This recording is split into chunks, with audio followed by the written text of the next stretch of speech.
At the outset, let me thank Professor Ganesh, who has been a colleague and friend of mine for quite a long time in this very college, and also my colleagues and friends on the dais, faculty members, students, particularly research scholars who need to seriously take your research work for your own life's sake.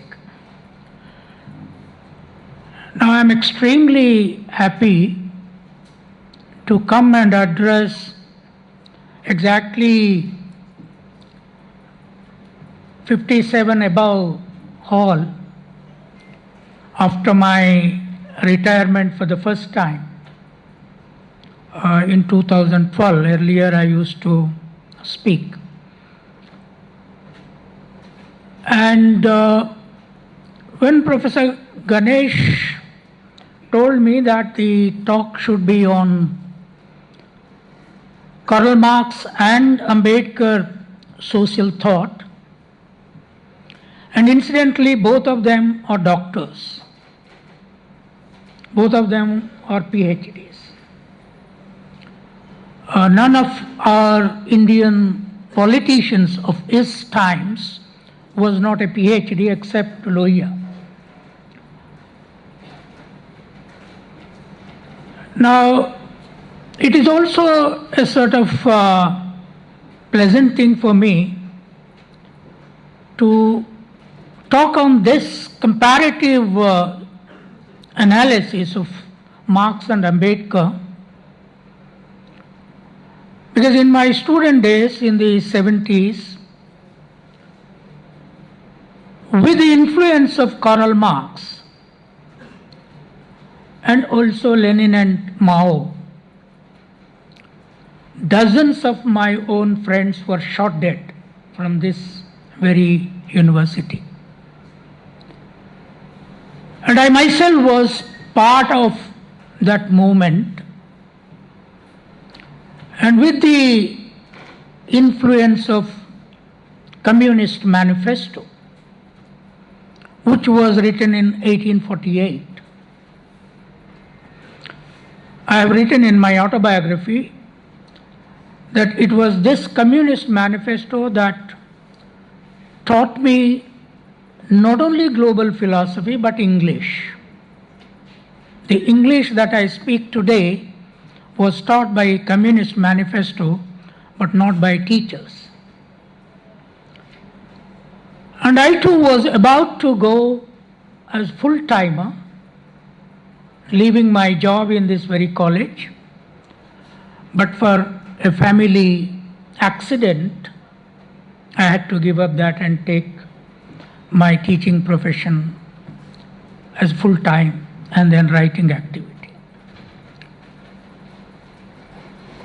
And I visited Karl Marx's house in Germany. Still it is a museum. And I visited Bonn University where he did PhD. And the den where he was drinking his beer and writing his notes is still preserved. I went there.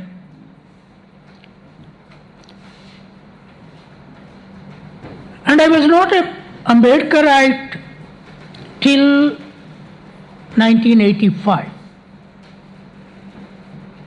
It was 1985 Karam Chadu movement that forced me to rather conflict with my communist friends, communist ideology, with my own ideology, and then became a kind of Ambedkarite that I am today. I mean, there could be dispute about that. Now, when we are sitting here right in this university, which was established by a Muslim king and a great admirer of Ambedkar, who has given him an honorary degree in this university and also money for his studies and to establish his college. in Aurangabad. At a time when he had no friends, actually, no supporters, his family was starving. Now, I will focus around three main concepts. One, what is that Marxism has done to the world? As of now, where does Marxism as an ideological thought sustain and exist worldwide? And what did Ambedkarism do to India as a nation? And what is it doing today to the world? Those of you who are regular readers of newspapers or followers of global news, Ambedkar is a global figure now. The United Nations this year, for the first time in the UN official building, celebrated his birthday as Global Equality Day.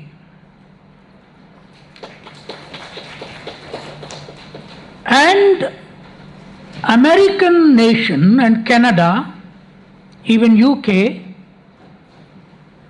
the universities, the states are making laws against caste in America.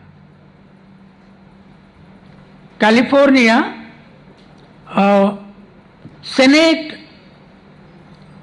is seized with a bill to abolish caste relationships or caste humiliations in schools, colleges, and the cities in America. Seattle has already done. Harvard University, Columbia, where Ambedkar studied, and many other American universities have included caste discrimination as one of the rules, along with race discrimination, gender, and religious discrimination.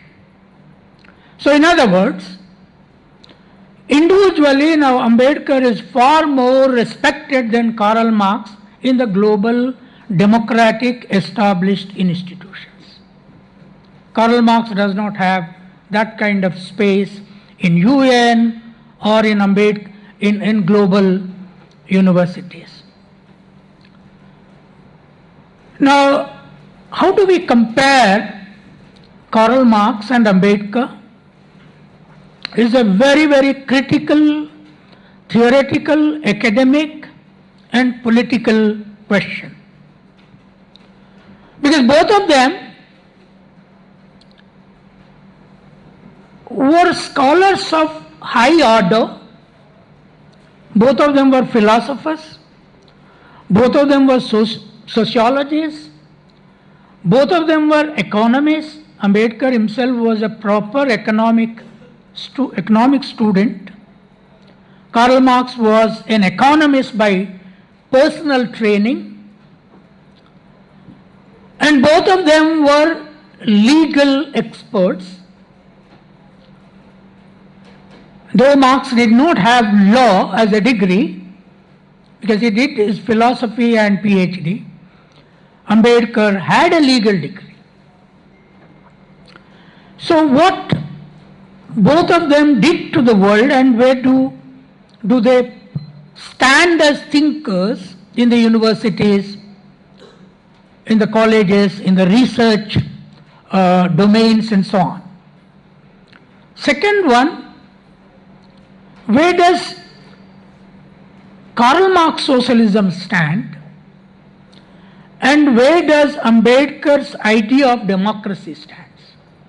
Why did Ambedkar disagree with Karl Marx, and what are the main issues on which he disagreed, and then what course he evolved for India? Now, Karl Marx wrote his fundamental thesis book, Communist Manifesto, in 1848. Ambedkar wrote his fundamental thesis book, Annihilation of Caste, in 1936. So it's almost 100 years later. Now, what is the critical thesis of Communist Manifesto? The critical thesis of Communist Manifesto is abolition of classes from this very human world itself. There are classes: the rich, the exploiting classes, and the exploited classes. So he saw by 1948, as capitalism was developing centralized in Europe, at that time American capitalism was not as developed as it was in Europe, and the central domain of capitalism was Britain. Karl Marx and Friedrich Engels were, though both of them were Germans by birth, were living in Britain, and they saw that capitalism as a system is the most exploitative system of the industrialists, what he called the bourgeoisie. Bourgeoisie word is a German word, means exploiting industrial owners. It combines a vast meaning. Bourgeoisie is not mere industrialists, but exploitative industrialists.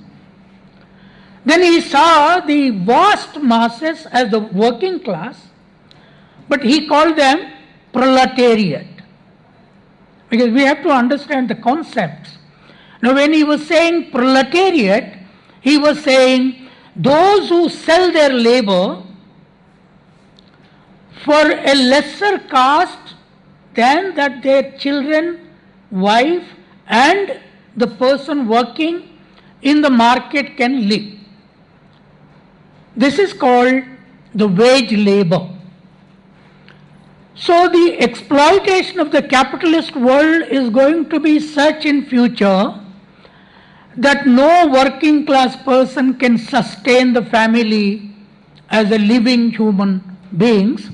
Therefore, there will be a class struggle between the proletariat, the working class, for the simple reason that their life cannot survive in the given market.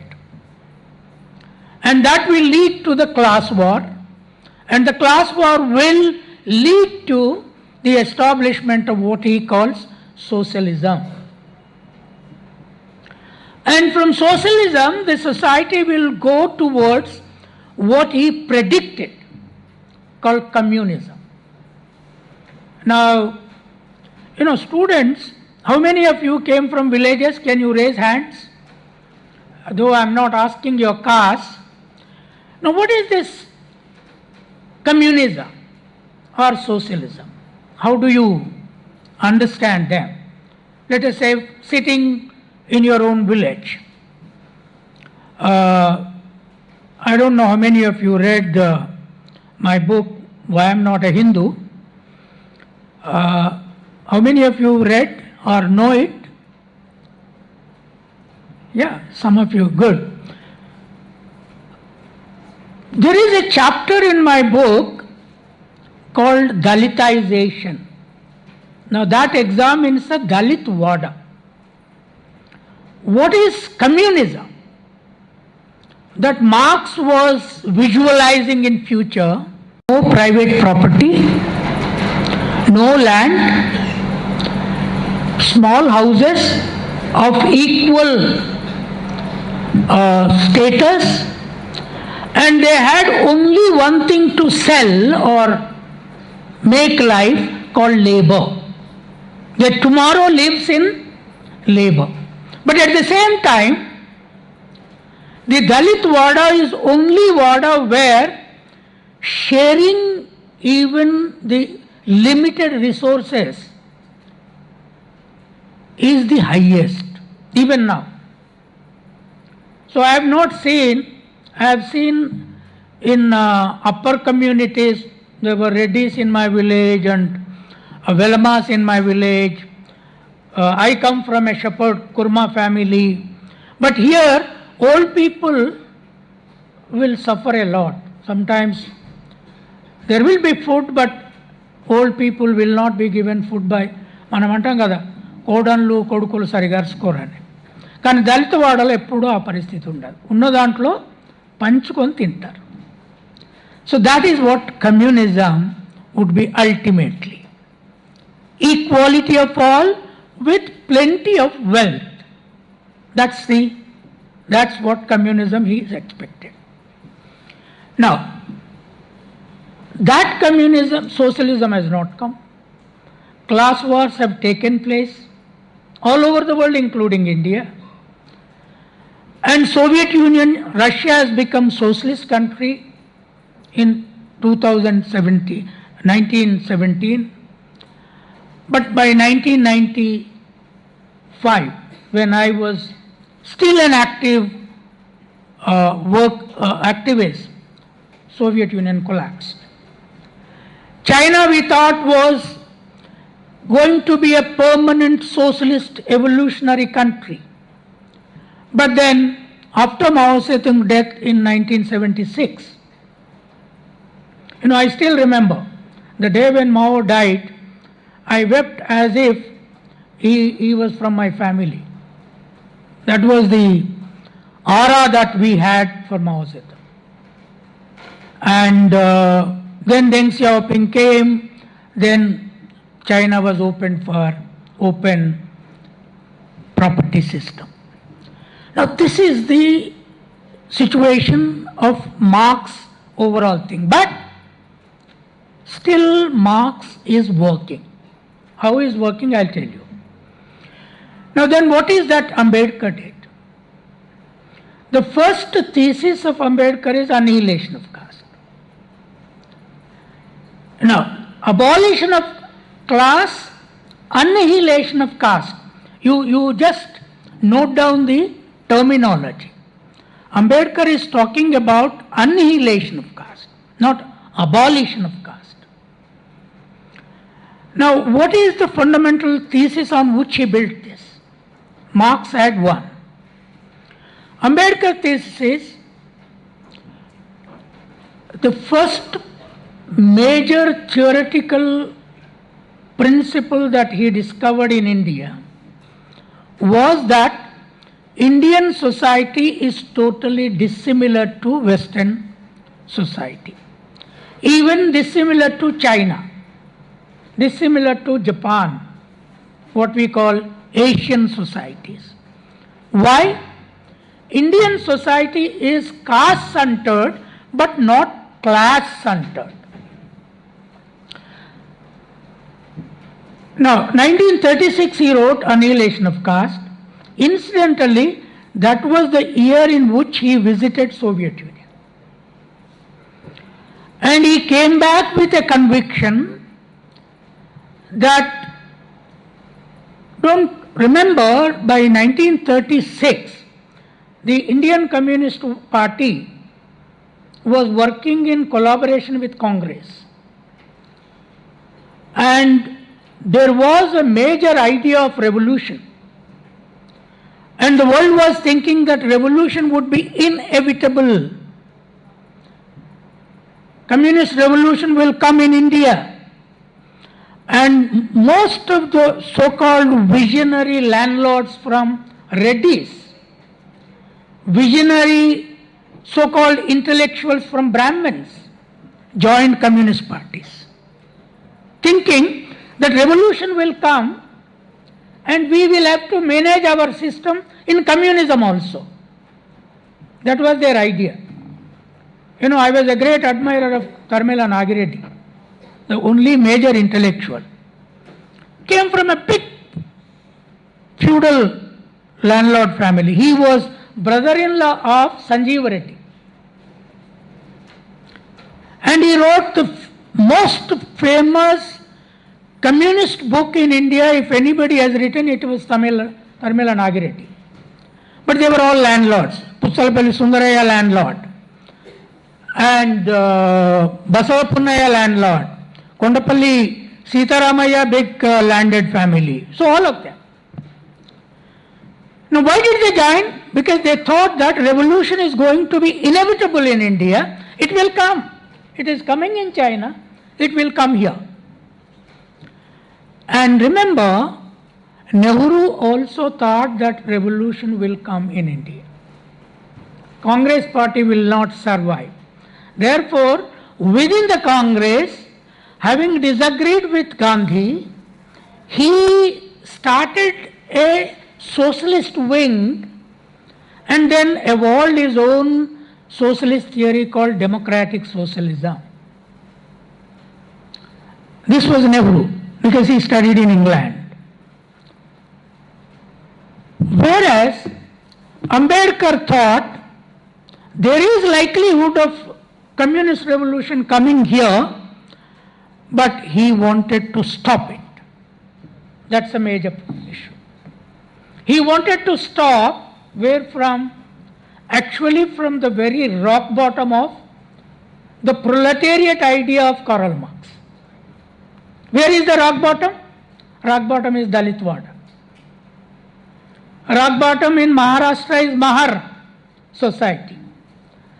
Rock bottom in Maharashtra was Matang society.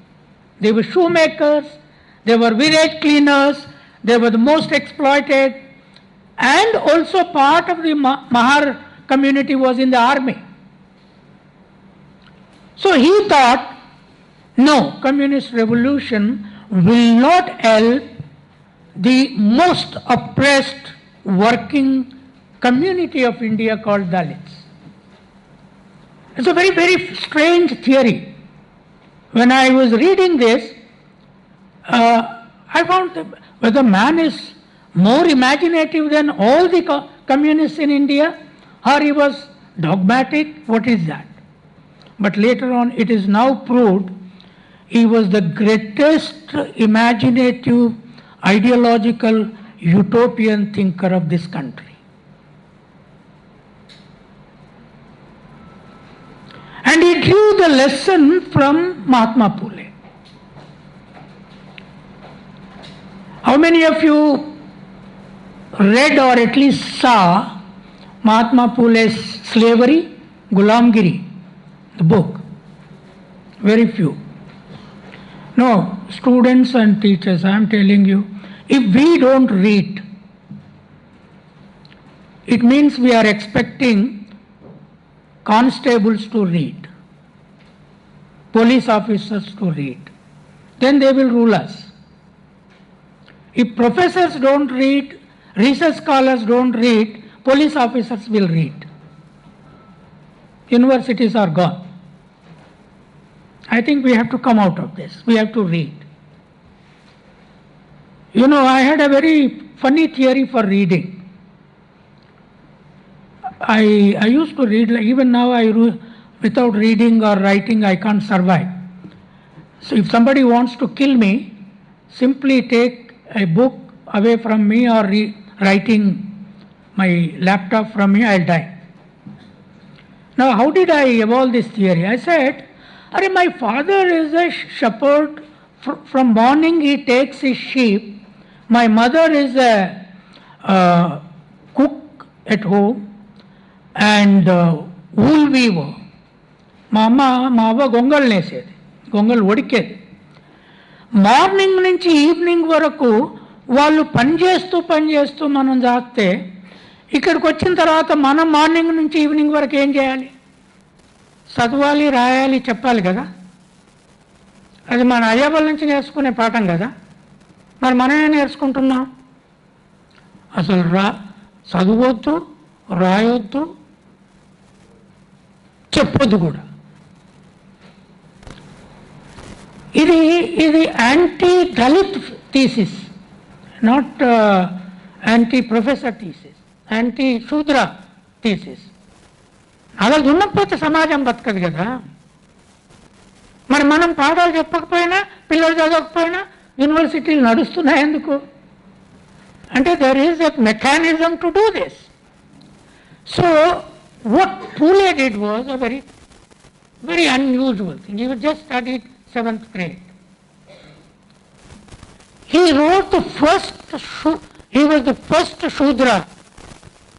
You know that Reddys, Kammas, Velamas to Chakali, Mangali వరకు శూద్రులే ఇక్కడ. దళితులంతా 59 కులాలు ఉన్నాయి. Then tribals ఉన్నారు. ఈ రెడ్డిస్ కమ్మాస్ వీళ్ళందరూ including all of them were Shudras. There was no right to go to school to Shudras till Mahatma Phule went to school in 1840 in India. And he was the first book writer from Shudra history. And from Shudra woman, it was Savitribai, the first book writer and teacher. So if we don't read about them. So what Pule did was a very simple methodology. He didn't know West. He didn't study in the West like Ambedkar.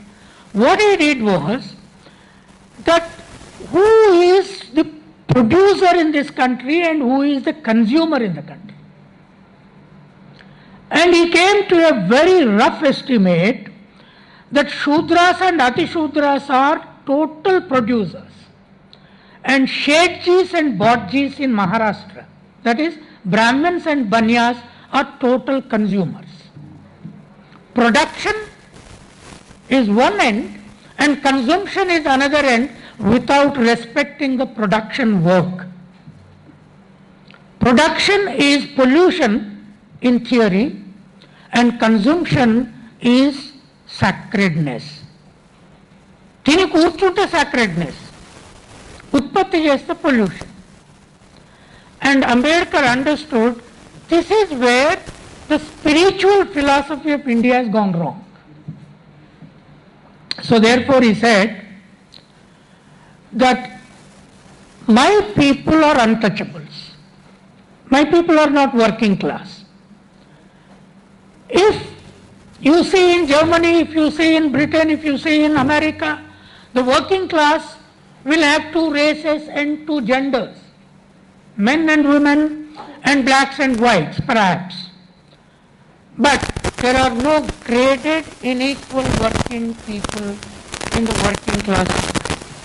So Ambedkar realized that caste is an encircled, graded, unequal class. This is a great definition. Imagine a definition at that time. Caste is an encircled, graded, unequal system. And added to that there is untouchability. So you have to break it. Then he understood that one of the main problems of communism is with the language and practice called dictatorship. Proletariat dictatorship. If communism comes to power, communist parties come to power, there should be proletariat dictatorship, but there is no right to vote. So Ambedkar realized that unless one person, not one man, though he wrote in one person, one value, one vote, if that is given to untouchables, the untouchable becomes powerful in terms of vote. And this vote is not there in communism.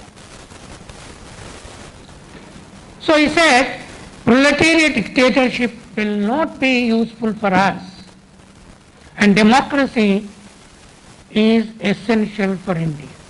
Individual right, individual vote, and individual growth by breaking the chains of the community controls. And then the question of property, because the right to property in Western societies is not cut. Working class has a right to property, they can have, but here Dalits cannot have right to property. They don't have right to. Shudras did not have right to property in India till the Muslim rule came to India.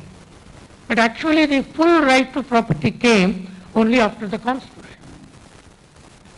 So he strategized that abolition of class is different, annihilation of caste is different.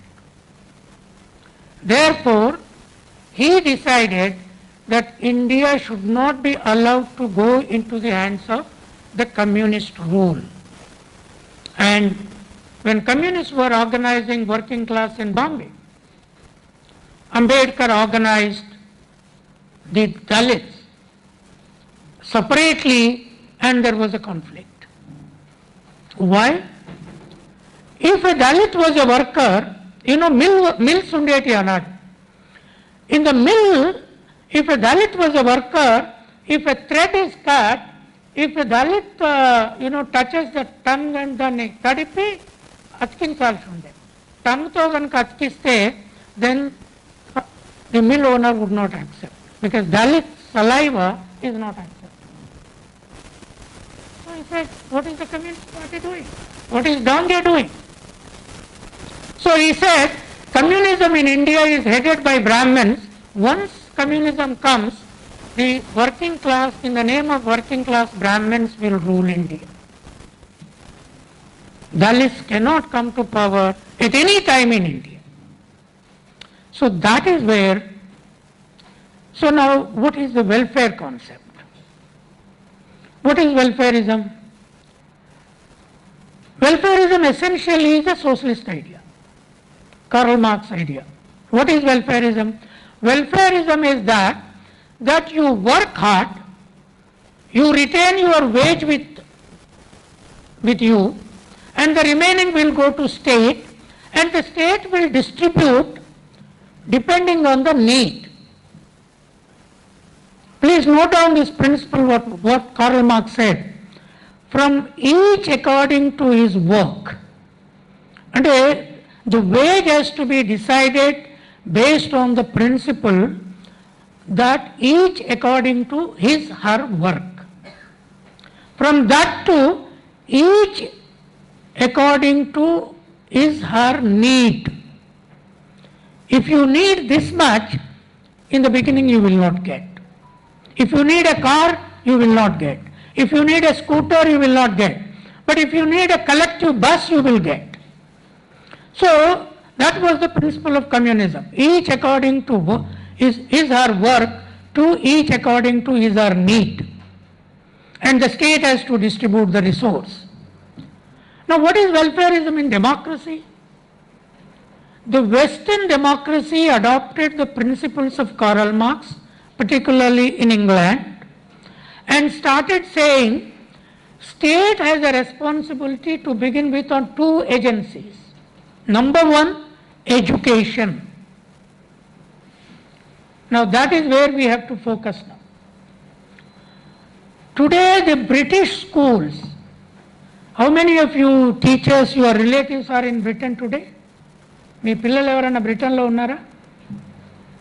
ఎవరు లేరా? అమెరికాలో చంద్రు పిల్లలు ఉన్నారు. So my nephews are in Britain. You know, all school education and college education in Britain is completely free. And all medical treatment is completely free. If you are sick, you just telephone or give some information to the hospital. They will come and pick up. There is no need for assistance. They will do every treatment and drop back at home. An individual can live completely free. Then all old people have complete guarantee of life, even if anybody is not helping them.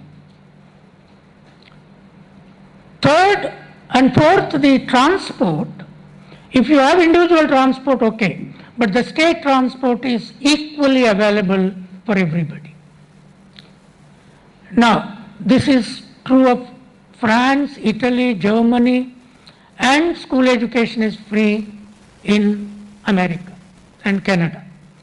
Here, Nehru did a mixed economic strategy. Private schools in English medium for the rich. Government schools for the poor actually means for SC/STs in the villages in regional languages for the poor. They are semi-free. ఈ semi-free school ఎడ్యుకేషన్లో ఒక problem ఉంది, and then regional language.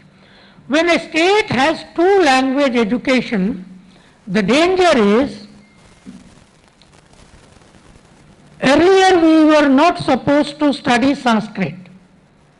You know that Ambedkar wanted to learn Sanskrit. No Brahmin teacher taught him here, and he went to Germany, registered in Bonn University to learn a Sanskrit course. He learnt it there. ఇక్కడ ఆయనకు చెప్పలా. So there was no right to study in Gurukulas for Shudras and Dalits, and women no question. Then there came Persian language. Persian was the ruling language of India for 800 years, almost from pre-Mughal period to the 1835. Persian was the ruling language. And no Shudra, Dalit, Adivasis learned Persian. So first national language was Sanskrit, second national language was Persian, and we people did not learn. We couldn't learn. Now the third national language is what? What is national language now? I don't know. Breakfast dinle? English. No, Hindi. See, namesake national language, but English has become a national language. If you ask anybody which is a national paper, nobody will say Hindi is a national paper. English paper is a national paper. English TV is a national TV, because in every state, from northeast to east to west, north to south, in every state there will be people who understand English. And there is a middle class that became English. English is national language, but now we don't have it. So it became a mixed language.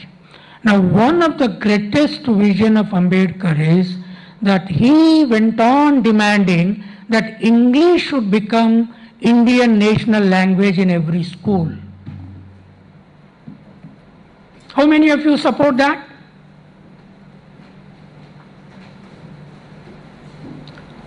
Yeah, there are still others who don't support. But they also educate their children only in English medium. Now this is called double standard. If we don't call for everybody learning the same language, but our children should learn it, this is a problem. So what Ambedkar said was democracy, equality, and property mobilization by the state and equal resource distribution. For that he wrote a book called States and Minorities, how to distribute property. So welfarism is now a global phenomenon, whether it is China. In China, entire school education is free. Degree college education is free. Post-graduation is charged because it's higher education. In Soviet Union, school education is free. Degree college is free. Post-graduation is charged. But in India, you have two systems. This is Nehru's policy. Now the BJP is continuing it, and I have been one of those who have been fighting that let all the schools be converted into English. There was not much support for me. The second principle that Ambedkar evolved is, how do you annihilate caste? Caste is an institution which came into 2-3 sociological dimension principles. One is the question of marriage within the caste. Second one, actually more fundamental according to me, is the question of production, work, dignity of labor. The Madhuga community of both Telangana and Andhra Pradesh were untouchables in the village because they were leather technologists, leather industrialists, leather production. Without leather, there would not be agriculture. And the Malas were untouchables because they were village cleaners and canal diggers.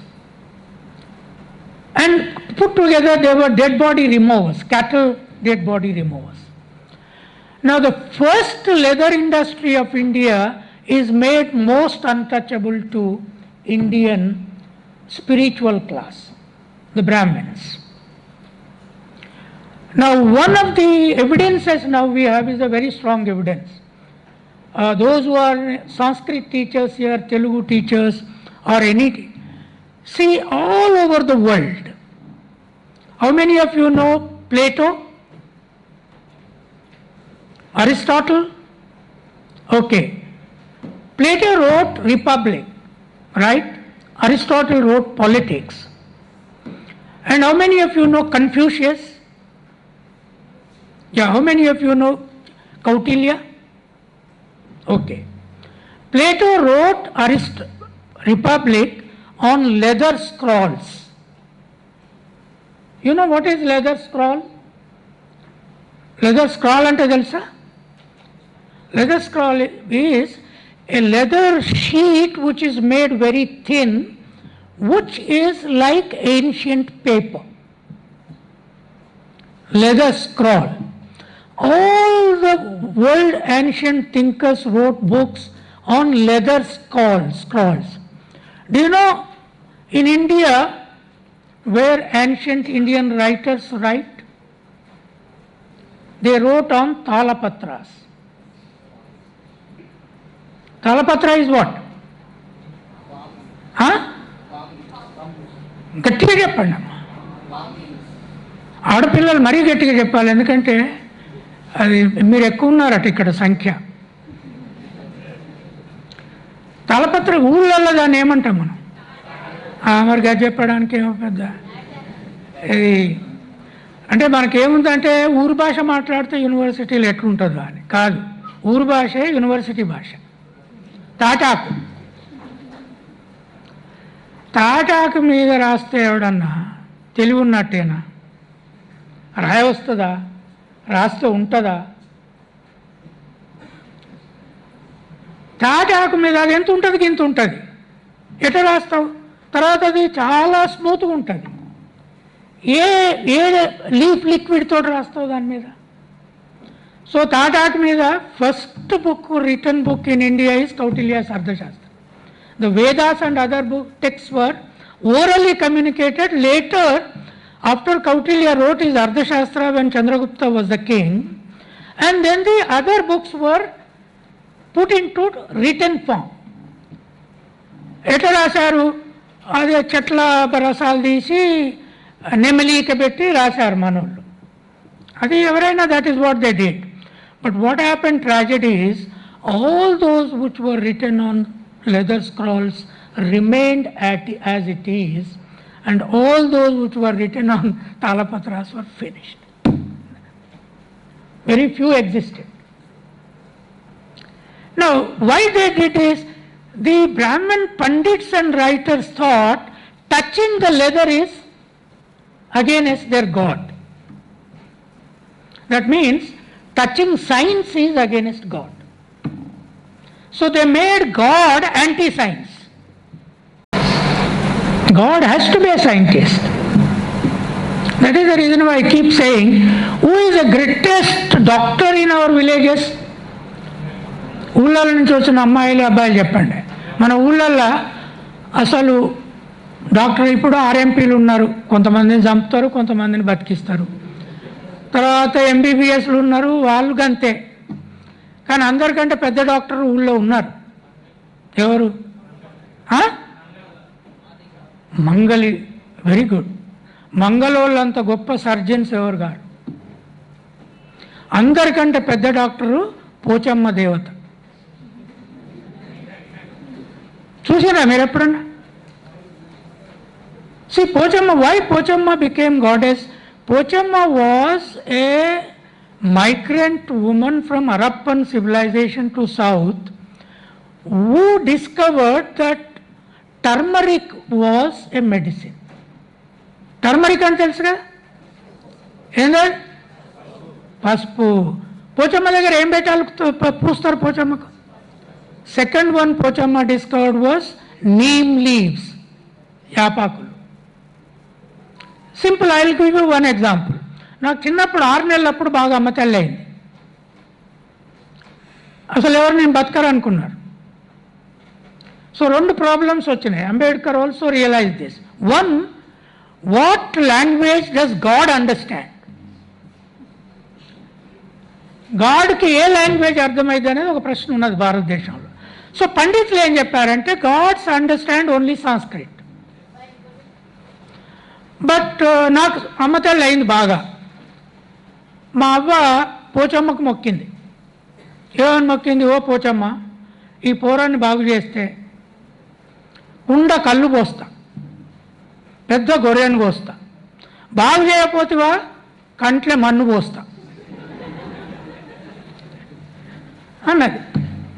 అని ఊకున్నదా? ఊకోలే. బాగా పసుపు రాసి, రోజు యాపాకు రాసి, పసరు రాసి, యాపాకులనే పండబెట్టింది. నేను బతికిన ఇప్పుడు ఈ బేకారు ఉపన్యాసాలను ఇస్తున్నా. See, in what language my mother asked Pochamma to keep me alive? సంస్కృత కాదు. పోచమ్మకు తెలుగు వచ్చు, ఇంగ్లీష్ వచ్చు, సంస్కృత వచ్చు, మరాఠా వచ్చు. నువ్వు ఏ భాషలన్నా మాట్లాడుకో. See, this whole idea of God knows only one language, and that language you are not supposed to learn, this was the biggest problem of anti-education. So Ambedkar understood this. Therefore he said, English has to be the national language for school and college along with regional language. Telugu పండితులకు problem ఏంటంటే, Ailayya sir ఊకే English అంటాడు, మా subject ఏం కావాలి? మా కాశీం కూడా అప్పుడప్పుడు అనుమానం వస్తుంది, నేను రాసిన కవిత్వం ఎవరు చదవాలి? ఏ భాష కూడా అంత ఈజీగా సావదు unless there are very small number of people. Market keeps language alive and culture has nothing to do with language. So what Ambedkar did was that he wrote most of his life in world-class English. Marx wrote both in Germany and English. Ambedkar wrote in English and Marathi. And that is the reason why his ideas were global. If you don't have a global language, your ideas cannot be global. నేను తెలుగులోనే నేను చాలా మొండి రచనలు చాలా చేసిన. ఇక్కడ నేను విద్యార్థి అప్పటి నుంచి ఆవు పవిత్ర జంతువు అని పూజలు చేసుడు ఇదంతా ఉండేది. అరే వీళ్ళు రోజు ఆవు పవిత్ర జంతువు అంటారు, మా ఊళ్ళోకి పోతేనేమో మాకేమో బర్రెపాలే ఉంటాయి, మరి ఆ బర్రె ఎందుకు పవిత్ర జంతువు కాదు అంటే నాకు అర్థమైంది. ఓహో, బర్రె నల్ల జంతువు కనుక పవిత్రం కాదు. అరే బర్రె నల్ల జంతువు కనుక పవిత్రం కాకపోతే మరి ఎంటికలు తెల్లబడితే మళ్ళీ నల్ల రంగు ఎందుకు కొట్టుకుంటారు తలకాయ మీద? అంటే ఎంటికలేమో నల్లగా ఉండాలి తలకాయ మీద, బర్రె శరీరం మీద ఉంటే పవిత్రం కాదా? అందుకని నేనేం చేసిన, బఫెలో నేషనలిజం అని ఒక బుక్కే రాసిన. Now what is the idea? That all animals are equal and whichever is more productive. And I took the data that buffalo gives highest amount of milk in India than cow. మీరు ఇక్కడ ఉన్న వాళ్ళు చూడండి, ఎంతమంది మీరు ఊళ్ళల్లో ఆవు పాలు తాగుతారు, ఎంతమంది బర్రె పాలు తాగుతారు? బర్రె పాలు ఎక్కువ తాగుతారా ఆవు పాల? బర్రె ఎంత పాపులర్ అంటే, ఇంటి ముందట బీదోళ్ళ ఇంట్లో బర్రె లేకపోతే వాళ్ళ ఇంటికి పిల్లనియ్యరు. బర్రె కూడా లేదు, ఆ ఇంటికి పిల్లనిస్తే ఎట్లా బతుకుతారు అంటారు. బర్రె అంత పాల జంతువు అది. So this whole idea that Ambedkar gave us, no, it did not strike me that Dalitavada is a socialism when I was a pure Marxist. Once I became Puleite Ambedkarite, I realized that then I found out who is the greatest kitchenless family in Indian village. Karl Marx saying in communism, there will not be private kitchen. Kitchen will be social kitchen. Women don't have to cook for every family, waste. Lenin worked out how many miles a woman walks in the kitchen. And he came out with the statistical data. Every woman walks 12 kilometers in the house, in the kitchen. So each woman need not waste, labor in single kitchen, therefore collective kitchens. ఈ collective kitchens భారతదేశంలో ఎక్కడ ఉన్నాయని నేను చదివిన. మన ఊళ్ళలో ఏ కులము వండుకోకుండా ఆ కులము కొన్ని వందల సంవత్సరాల నుంచి బతుకుంటుందో చెప్పగలరా? చాకలోళ్ళు. The chakali community never cooked in their house. And చాకలోళ్ళల్లో లేబర్ క్వశ్చన్ మగవాళ్ళు బట్టలు ఉతుకొద్దు అనేది లేదు. There is no concept that man should not wash clothes. Whether it is a chitted cloth or whether it is a menstrual cloth, man also will wash it. Man also will wash, women will wash. So Chakali family, then I said the model of kitchenless one community, the Chakali community is the earliest feminist socialist family. And you can do PhDs on them. Therefore, I will conclude by giving time to you for raising questions. You can be free in Telugu as well as English. The Ambedkar Marx idea helped us today in 3 areas. One, we have an idea of democracy now. And we have now very clear idea that socialism of Marx variety is not surviving in the world now. It may not survive in future. We don't know. It may come back. But as of now, democracy is the expanding, growing system. And Ambedkar has given us a constitution which can sustain in this country for 1,000 years and more. It's not easy to write a constitution in this country.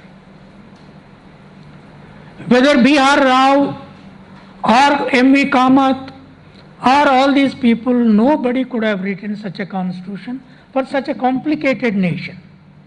And it was Ambedkar whose legal philosophy, whose political philosophy, whose economic thought ultimately clinched the constitution.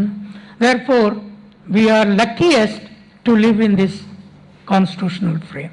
Third, our welfarism is evolving. And that welfarism, we need to go at least to the extent of the British welfare model.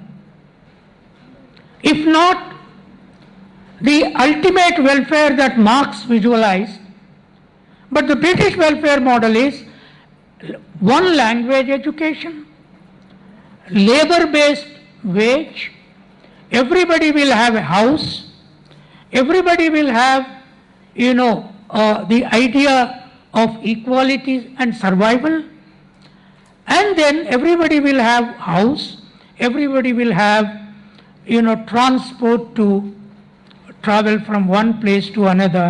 A time will come. One of my greatest desires by 1980 was to travel in flight. But impossible in those days to buy a flight ticket with my salary. At that time, as a lecturer, my salary was 1,000 rupees. But then at least to fly in the flight, I started writing to national journals and applying to the conferences. And for the first time in the Indian National Women's Conference, there was a famous writer called Veena Majumdar, who wrote our ICSR first report. She organized a conference in Trivandrum. She gave me the flight ticket. And after that I thought, I actually cried after coming back. No, my sisters are illiterate. They were laboring. My brother is a constant patient. My whole caste is completely ignorant about even the best bus, best train. But I am traveling in the flight. So how to make my people travel in the flight? This was a big issue. So today I want all of you should easily travel in the flight. And I was traveling every week. Because when I wrote Why I Am Not a Hindu, many people said you will be killed. Because this is a very dangerous book. Teachers would not talk to me after that book came out. They used to go that way. This fellow is coming. So they think that, if they are my friends, there will be some problem. They may not get register, post or a warden. I was never a warden. I was never an administrator in this country. And let me tell you, Digvijay Singh called me and asked me to take the Vice Chancellorship of one of the central universities. I told him in 2006, when they were in full power, Sir, this hand still can write books and articles. It is not willing to sit on files.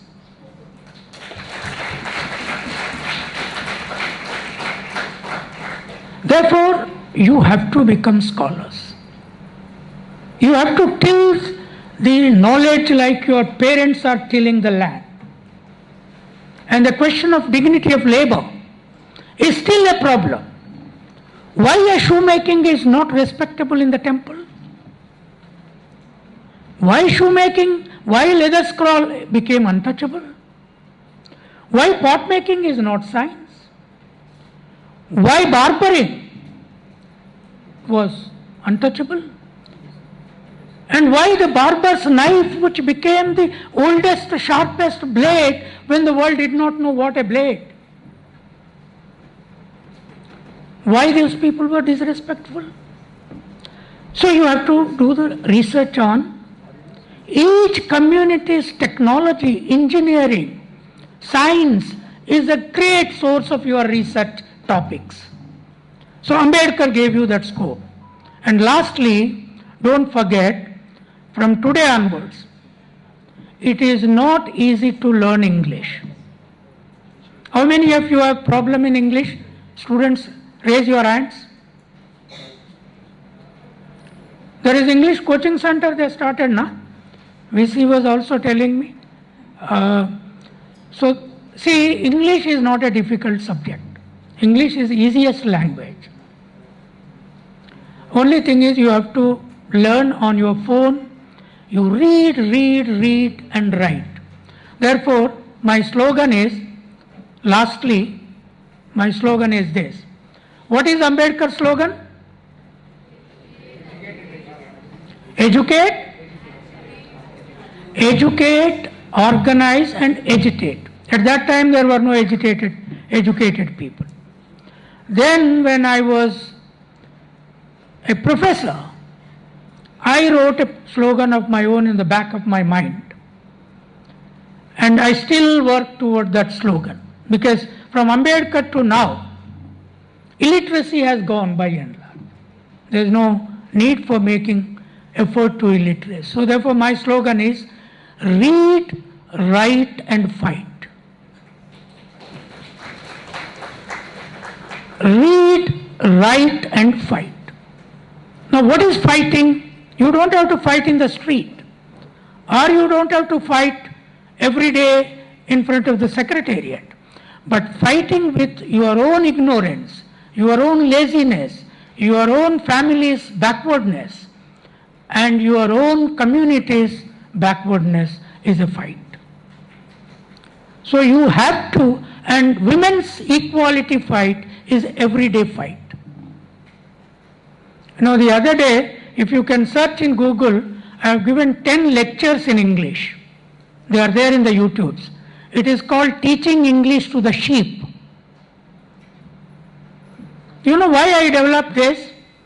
నేను first lecturer జాబ్కి ఇక్కడ ఇంటర్వ్యూకి పోయినప్పుడు ఆ lecturer interview చేసి నేను వచ్చి arts college మీద ఎక్కుతున్నా. వన్ రీడర్ అయినప్పుడు ఆయన అన్నాడు, ఇలయ నువ్వు ఇంటర్వ్యూ పోయినవట కదా అంటే, అవును సార్ పోయినా అన్నా. అంటే జాబ్ వస్తుందంటావా నీకు అంటే, వస్తుంది అనుకోనే కదా సార్ పోయినా అని. అంటే నీకు లెక్చరర్ జాబ్ వస్తే ఏం చేస్తావు అన్నాడు. అంటే ఏం చేస్తావు అంటే, సార్ పాఠాలు చెప్తా. ఐలయ్య ఎల్లయ్య పుల్లయ్యలు కూడా ఇక పాఠాలు చెప్తారా? ఆ రోజులు వచ్చినాయన్నమాట. Then I turn to English. Mister, I could teach to the sheep, and teaching your students is not a problem to me. And I will teach in world-class English, which you can never get it. And that fellow, later on for 15-20 years were here, whenever he used to see me, he used to run away. Because the fellow was absolutely bad in the class. He could never take a class. Absolutely bad in the subject. This was a caste arrogance. And I broke it as a shepherd. Then I told him, మామూలుగా చెప్పుడు కాదు, నా గొర్రెలను తీసుకొచ్చి క్యాంపస్లో ఖాళీ చాలా ఉంది, కాసి ఆర్ట్స్ కాలేజ్ ముందర బండ పెడతా, వాటిని బండ పెట్టి క్లాస్ రూమ్కి వచ్చి పాఠం చెప్తా అని చెప్పి. So you have got to be respectable to your parents work history. And that is where I added shepherd to my name. మా అయ్య అవ్వ తాత ముత్తాత, మా తాత ముత్తాత హరప్ప నగరం కట్టినాడు. వాళ్ళందరూ గొర్రెల కాపర్లే. Therefore, I am proud of being a shepherd, and I put that name in English because world will understand that. So you can be a potter, you can be a tiller, you can be a fisher, you can be a weaver. Add English to your end name, their work is gone. Ambedkar will come up. So thank you very much. Now I would like to take some questions depending on the time frame that Professor Ganesh and the organizing team are. Thank you.